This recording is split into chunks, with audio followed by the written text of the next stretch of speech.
এই ইউটিউবে live streaming করে এই আদালতের সওয়াল জবাব যেটি দেখানো হয়, কিন্তু সেটা দেখে, বা আমি দেখেছি বহু জায়গায় ইউটিউবার কিছু কিছু জায়গা হয়তো আপনার এডিট করে আপলোড করে দেয় আর কি, এটা কিন্তু অ্যাকচুয়াল রিফ্লেকশন অফ বিচার ব্যবস্থা নয়। যেভাবে বিচার হয় এটা তাকে রিফ্লেক্ট করে না। এটা আমি মনে করি বিচার ব্যবস্থাকে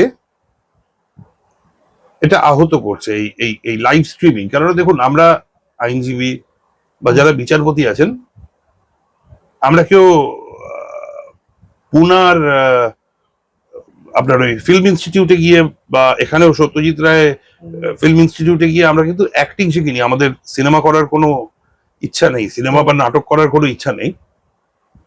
এটা একটা পেশাদার জায়গা।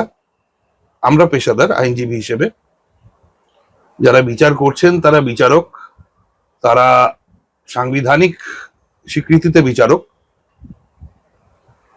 এতে যেটা হচ্ছে, এতে আমরাও হয়তো অনেক সময় সওয়াল করতে গিয়ে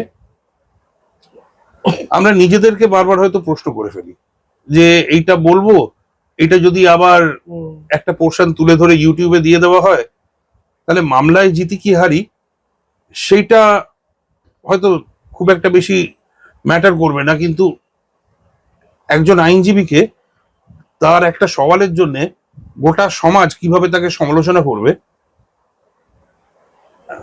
সেটা নির্ধারিত হবে আমার এই সওয়ালের উপরে। তো এটা বন্ধ করা দরকার।